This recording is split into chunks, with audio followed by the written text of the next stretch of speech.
तो इस कॉन्सेप्ट में हम दो बातें सीख रहे हैं, एक तो वेरीफाई कर रहे हैं और दूसरी बात फैक्टराइजेशन भी सीख रहे हैं। तो नेक्स्ट क्वेश्चन हमारा जो है, next question, x square minus में 32x माइनस का 105। अगर मैं इसको स्टैंडर्ड फॉर्म से कंपेयर करूं, स्टैंडर्ड फॉर्म से, तो स्टैंडर्ड फॉर्म होता कितना है, ax square plus bx plus में c। एक्स स्क्वायर के साथ वाला a होता है और एक्स स्क्वायर के साथ वाला यहां कौन है 1, x के साथ वाला b होता है, यहां पे x के साथ कौन है जी, x के साथ जो साइन है साइन के साथ लिखेंगे तो माइनस का 32। बिना x वाला c होता है और बिना x वाला यहां पे कौन है, साइन के साथ, केवल और केवल 105 नहीं लिख सकता है, जो भी साइन होगा उसको भी शामिल करना है, तो माइनस 105। तो यहां से अगर मैं अल्फा प्लस बीटा की बात करूं तो अल्फा प्लस बीटा होता है माइनस बी अपॉन ए। ये माइनस इस फॉर्मूले का है, इस माइनस क्या है, इस फॉर्मूले का। अब बी की वैल्यू कितनी है, तो माइनस का 32। देखिए फॉर्मूले का भी नेगेटिव साइन जो है उसको भी रखना है और बी का जो भी साइन होगा उसको भी रखना है, तो माइनस 32। ए की वैल्यू कितनी है 1। अब ये माइनस इंटू माइनस कितना हो गया, प्लस, प्लस का 32। फिर अल्फा इंटू बीटा क्या होता है, सी अपॉन ए। तो सी की वैल्यू यहां से देखिए, सी की वैल्यू कितनी है, माइनस 105 और ए की वैल्यू कितनी है 1, तो ये हो गया माइनस 105। अब हम क्या करेंगे, तो मिडिल टर्म स्प्लिट मेथड से इस पर्टिकुलर पॉलिनोमियल के जीरोस को फाइंड आउट करेंगे। क्या करेंगे, इस पर्टिकुलर पॉलिनोमियल के जीरोस को फाइंड आउट करेंगे। तो हम क्या करेंगे भैया, middle term split x square minus का 32x और माइनस का 105। यहां पे एक्स स्क्वायर का कोएफिशिएंट कितना है 1, 1 का गुणा करेंगे माइनस 105 से तो ये आएगा माइनस का 105। अब करना क्या है, इस ये नेगेटिव साइन ये हमें बताता है कि हमें डिफरेंस लेना है, हमें 105 के दो ऐसे फैक्टर्स का डिफरेंस लेना है जिसकी वैल्यू माइनस का 32 है, माइनस का 32 है, या फिर डिफरेंस पहले 32 लाने का प्रयास करते हैं। तो हमारे पास अगर आप इसमें करेंगे तो एक फैक्टर आएगा 3 गुणे में 35, 3 गुणे में 35, 3 इंटू 35 करिएगा, देखिएगा 105 निकल करके आ जाएगा, 105 निकल करके आ जाएगा। 3 इंटू में 35 करेंगे तो 105 निकल करके आ जाएगा, 3 5 15, 3 3 9 1 10, 105। तो 35 और 3 ऐसे दो फैक्टर्स होंगे जिनका डिफरेंस कितना आएगा 32। इन दोनों का डिफरेंस कितना आएगा 32। लेकिन बात यह है कि हमें क्या लाना है, माइनस का 32, माइनस का 32। तो कभी भी डिफरेंस अगर हमको नेगेटिव लेकर के आना है तो छोटी वैल्यू में से बड़ी वैल्यू को माइनस करते हैं, छोटी बड़ी वैल्यू में से क्या करेंगे, बड़ी वैल्यू को माइनस करेंगे। 3x में से किसको माइनस कर देंगे, 35 को। अब इसका डिफरेंस कितना आ जाएगा, माइनस का 32 और ये क्या हो जाएगा, माइनस का 105।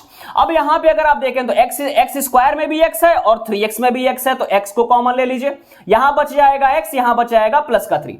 यहां दोनों में ही अगर आप कॉमन लेने जाएंगे तो 35 भी मौजूद है, 35 इस 35x में 35 मौजूद है और साथ में 105 में भी कौन मौजूद है, 35।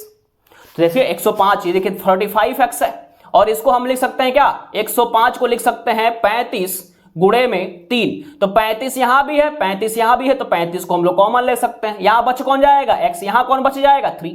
तो हमने क्या कर लिया, 35 को कॉमन ले लिया, माइनस 35 को, किसको कॉमन ले लिया, माइनस 35 को। जब भी नेगेटिव में से नेगेटिव कॉमन मिलता है तो अंदर प्लस बचता है। फिर यहां पे भी नेगेटिव में से नेगेटिव कॉमन ले चुके हैं तो यहां भी क्या बचेगा, प्लस, प्लस का 3। अब x प्लस 3 यहां भी, x प्लस 3 यहां भी, तो x प्लस 3 को कॉमन ले लीजिए, x प्लस 3 को कॉमन ले लिया। अब यहां क्या बच गया, यहां क्या बच गया, केवल और केवल x, और यहां क्या बच गया, माइनस का 35, प्लस प्लस 30, बस 35 नहीं बोलना है, जो भी यहां साइन हो उसके साथ में बोलना है कि भैया अगर प्लस का 35 होता तो प्लस का 35 बोलते, माइनस का 35 है तो माइनस का 35 बोलेंगे। तो ये इसके दोनों क्या हो गए, फैक्टर्स हो गए। अब हमें करना है इनको जीरो के इक्वल करना, मतलब ये x के किन वैल्यूज पे जीरो होंगे।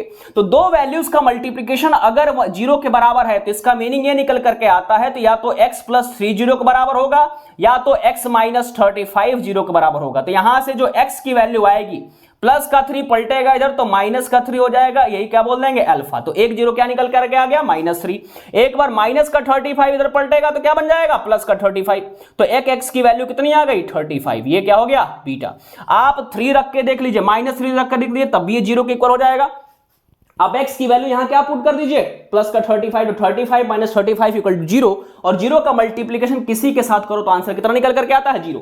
तो अल्फा और बीटा निकल करके आ गए। अब क्या कर लेना है, तो अल्फा प्लस बीटा की वैल्यू निकाल लेनी है। अल्फा कितना है हमारा, -3, बीटा कितना है, प्लस का 35। अब दोनों 35 में से 3 जाएगा, जब भी साइन डिफरेंट होता है तो बड़े वैल्यू में से छोटे वैल्यू को माइनस कर देंगे। साइन डिफरेंट है, ये माइनस का 3 या प्लस का 35 है, तो हमेशा क्या करेंगे, बड़ी वैल्यू में से छोटी वैल्यू को माइनस माइनस कर देंगे तो 35 में से 3 जाएगा, कितना बचेगा 32, और जो भी साइन होता है प्लस ही रहेगा, प्लस को लिखो चाहे ना लिखो दोनों बात बराबर है। तो अल्फा प्लस बीटा कितना निकल करके आ गया 32, और अल्फा इंटू बीटा कितना निकल करके आ जाएगा, तो -3 गुणे में 35, -3 या फिर -3 इंटू में 35। नेगेटिव का मल्टीप्लीकेशन पॉजिटिव से है तो आंसर नेगेटिव में आएगा, और जब मल्टीप्लाई करेंगे तो क्या निकल के आ जाएगा 105। आप देख लीजिए पहला पार्ट, ये फर्स्ट पार्ट, फर्स्ट इक्वेशन मान लेते हैं कि फर्स्ट वैल्यू ये हमारा क्या है जी, second value alpha into beta, second value क्या है ये अल्फा इंटू बीटा, और यहां जब हमने वेरीफाई किया है तो इसको मान लेते हैं ये थर्ड वैल्यू और ये फोर्थ वैल्यू। हम यहां से कंक्लूड कर सकते हैं कि जो फर्स्ट वैल्यू आया है वही क्या आया है थर्ड वैल्यू, जो हमारा सेकंड वैल्यू आया है वही क्या आया है फोर्थ वैल्यू। तो हमने relationship between zeros and coefficient को क्या कर दिया, वेरीफाई कर दिया। Relationship between zeros and coefficient को क्या कर दिया, वेरीफाई कर दिया।